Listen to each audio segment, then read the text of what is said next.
ربنا آتنا في الدنيا حسنة وفي الآخرة حسنة وقنا عذاب النار. پانچواں حق اللہ نبی نے فرمایا وَإِذَا مَرِضَ فَعُدْهُ، جب تمہارا بھائی بیمار پڑ جائے تم کی عیادت کرنے جاؤ، مزاج پرسی کرنے جاؤ. اس میں بڑی حکمتیں ہیں، دنیاوی حکمت ہے، اخروی حکمت ہے.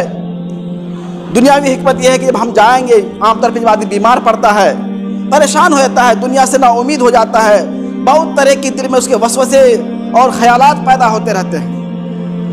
تو آدمی جب ان کے پاس جاتا ہے ان کو تسلی دیتا ہے کہ بھائی گھبراؤ نہیں، بیماری تمہاری صحیح ہو جائے گی، یہ بیماری تمہارے حق میں اللہ کی رحمت ہے، بیماری تمہاری زحمت نہیں ہے، اللہ تمہارے گناہ کو معاف کرے گا.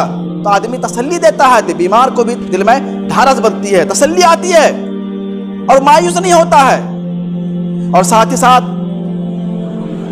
یہ بھی حکمت ہے کہ آدمی جب بیمار کے پاس جائے دیکھے کہ ان کے بدن میں کوئی ایسی چیزیں نہ ہو، تعویذ گنڈا شرک جادو وغیرہ تمام چیزیں ہوتی ہیں نا. آدمی بیماری میں کیا کیا کام کرتا ہے شفا پانے کے لیے، تو آدمی جائے دیکھے اگر ایسی چیز ان کے بدن پہ ہے ان کو تلقین کرے کہ دیکھو یہ چیز غلط ہے، یہ شرک ہے، یہ بدعت ہے، ایسا نہ کرو، تم اللہ سے ملنے والے ہو، توبہ استغفار کرو.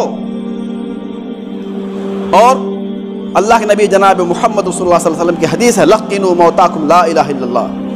جب تم بیمار پرسی کے لیے جاؤ دیکھو کہ اب ان کی موت قریب آ چکی ہے تو ان کو لا الہ الا اللہ کی تلقین کرو تاکہ ان کا آخری کلمہ لا الہ الا اللہ ہو. اور حدیث میں ہے کہ جس شخص کا آخری کلمہ لا الہ الا اللہ ہوگا وہ جنت میں جائے گا، وہ جنت میں جائے گا.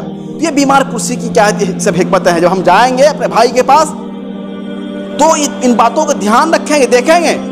اور اللہ کے نبی جناب محمد صلی اللہ علیہ وسلم خود اپنے صحابہ کی، مسلموں کی بھی غیر مسلموں کی بھی، سب کی بیمار پرسی کیا کرتے تھے. ایک یہودی لڑکا تھا، اللہ نبی کی خدمت کیا کرتا تھا، بیمار پڑ گیا، اللہ نبی ان کے گھر پہنچے عیادت کے لیے، ساتھ میں صحابہ کرام بھی تھے. دیکھا نوجوان لڑکا تھا، آخری حالت ہے، جاں کے عالم میں ہے. تو آپ نے کہا کہ اے بچہ، اے لڑکا، ایمان لے آؤ، ایمان لے کے آ جاؤ. بچہ اپنے باپ کو دیکھنے لگا، اس کا باپ بھی وہاں پہ کھڑا تھا سرانے میں، باپ کو دیکھنے لگا. یہودی لڑکا ہے، باپ یہودی ہے. تو باپ نے کہا اے بیٹے اطیع ابو القاسم، ابو القاسم کی بات مان لو. ابو القاسم اللہ کے نبی جناب محمد صلی اللہ علیہ وسلم کی کنیت ہے. باپ نے کہا کہ جو نبی صاحب کہہ رہے ہیں ان کی بات مان لو، کلمہ پڑھ لو. باپ یہودی ہے لیکن اللہ کے نبی جب تلقین کی تو بچہ نے کلمہ پڑھ لیا، لڑکا نے، بالغ لڑکا سے کلمہ پڑھ لیا. تو اللہ نبی نے کہا الحمدللہ الذی انقذ ھذا الغلام من النار. تمام تعریف اس اللہ کے لیے ہے کہ جس نے آخری وقت میں اس لڑکے کو جہنم سے بچا لیا. اور اللہ کے نبی نہیں چاہتے تو ایمان کی دولت سے محروم ہو جاتا نا. اللہ کے نبی گئے ان کے پاس، ان کو ایمان کی تلقین کی، لڑکا ایمان لے کے آ گیا اور آخری وقت میں وہ مومن ہو کے مرا. یہ ہے بیمار پرسی کی حکمت.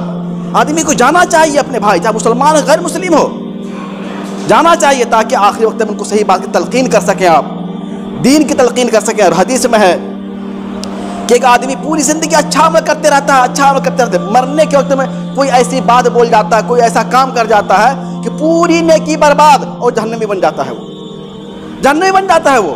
اور ایک آدمی پوری زندگی برائی کرتے رہتا ہے، برائی کرتے رہتا ہے، لیکن آخری وقت میں وہ ایسا کام کر جاتا ہے وہ جنتی بن جاتا ہے.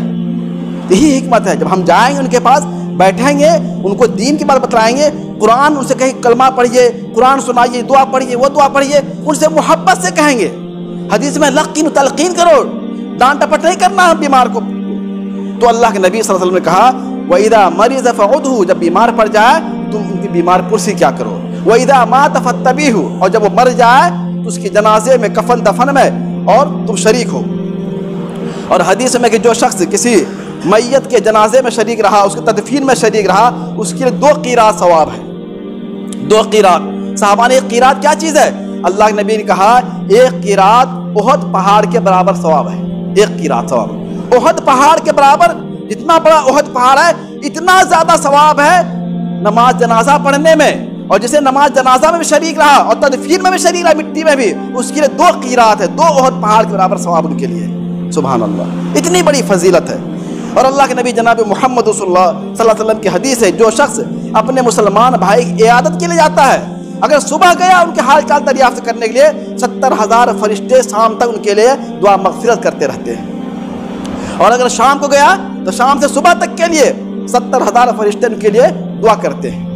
اتنی بڑی فضیلت ہے. یہ چھوٹی چھوٹی چیزیں ہیں, چھوٹے چھوٹے کام ہیں, لیکن ان کاموں کے اندر اللہ نے بہت خیر و برکت رکھی ہے, خیر کثیر رکھا ہے. صرف ضرورت ہمیں کرنے کی ہے, عمل کرنے کی ہے. تو اللہ کے نبی جناب محمد رسول اللہ صلی اللہ علیہ وسلم نے فرمایا یہ 6 حقوق ہیں ایک مسلمان کے دوسرے مسلمان کے اوپر. اور بھی بہت سے حقوق ہیں, لیکن یہ 6 مشہور حق ہیں جو ہمیں اور آپ کو ادا کرنا ہے. اور یہ ایسی چیزیں ہیں جن میں نہ روپے لگے گا, نہ پیسہ لگے گا, نہ کوئی اور ٹائم دینا ہوگا.